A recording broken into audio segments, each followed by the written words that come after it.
There are medical errors and medical mistakes. What can be avoided to save you money? What should you do? Let me help you also with one tip. Welcome, I am the Medical Bill Whisperer. A previous billing manager turned patient advocate, I am committed to bringing answers, insights, and solutions to patients like you. Medical errors have become the third leading cause of death in the United States, but there are two kinds that I would like to differentiate for this video. The first one is one that leads to malpractice, clinical errors, negligence, misdiagnosis, incompetence, interference.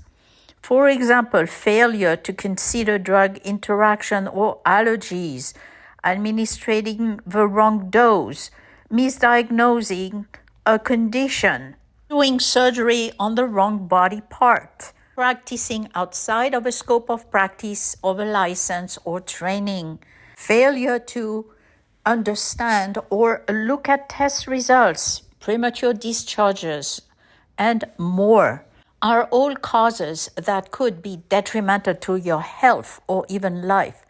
But the scope of this video is to focus on the smaller clinical and administrative errors that does not necessarily cause clinical harm, but certainly hurts your wallet. Let's start with miscommunication between healthcare providers, either because they don't know of each other or because they don't talk to each other. There is no transfer or incomplete transfer of medical records. Updates are not communicated. Treatment is not coordinated. There is no sharing of each other's clinical data. These missteps often lead to duplication of labs or tests or unnecessary services. This leads to your financial burden.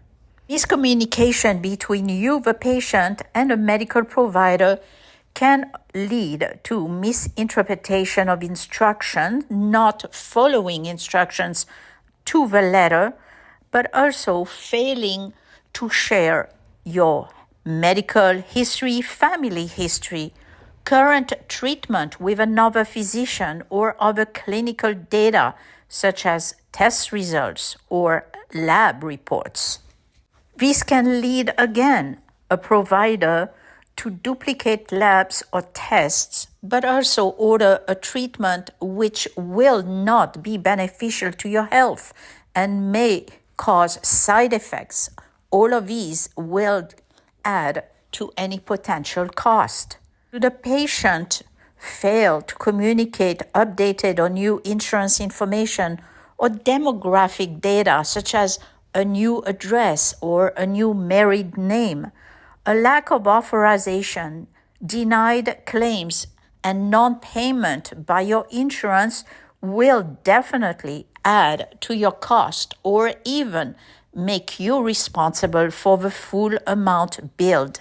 I see too many errors due to an inadequate, incompetent, or badly trained billing staff, failing to request or obtain a necessary authorization, not responding to an insurance request for records or information, miscoding services, giving you incorrect cost estimations, or even failing to check on a benefit or coverage review. Denied claims, delayed claims, non-payment by insurance of claims will all come to you as added or even full cost for billed services. What should you do? Before anything else, communication is key.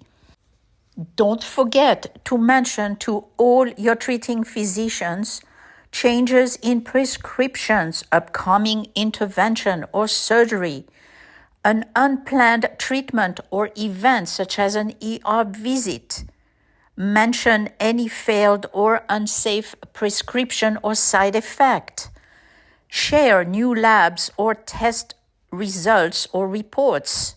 Keep update and share a list of all physicians with whom you are seeking or receiving some form of treatment or care, the reasons for the visits, any diagnosis, or recommended treatment, tests, or labs. A second suggestion would be to get a PCP, a primary care physician, would be a hub for all medical records, would also record all diagnoses and keep a current list of all the prescriptions, whether prescribed by that PCP or by any other physician supervising a portion of your medical care. If available, take advantage of any EMR or EHR system. The difference is the EMR is collected and saved at one specific practice or specific provider or group. The EHR is a hub from several healthcare providers, hospital labs, imaging centers, and more. A hospital, for example, would have an EHR, whereas an individual doctor would keep an EMR.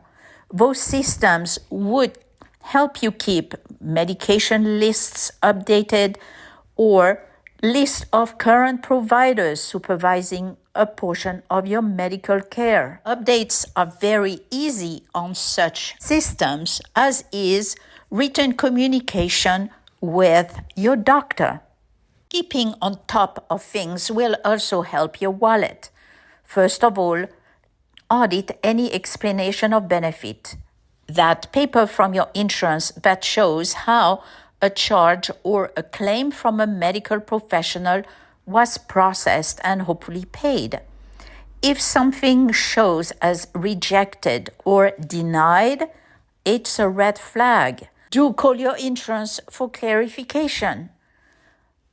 Also, make sure that your medical bills are correct before paying them, especially if the balance shown does not match the amount due per your explanation of benefit. In that case, a call to the billing department is in order.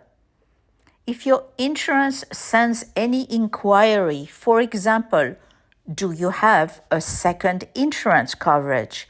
Or what were the circumstances for that ER visits? Do respond in a timely manner to avoid delays in payment or denials. As for one last tip, better waste a call to an insurance or billing office than overpay. One client told me that a while back, and it is very good advice. After all, your financial freedom cannot start until you stop paying things that you should not. I thank you for watching. Don't forget to like, comment, or subscribe to help this channel grow a bit at a time. So, thank you.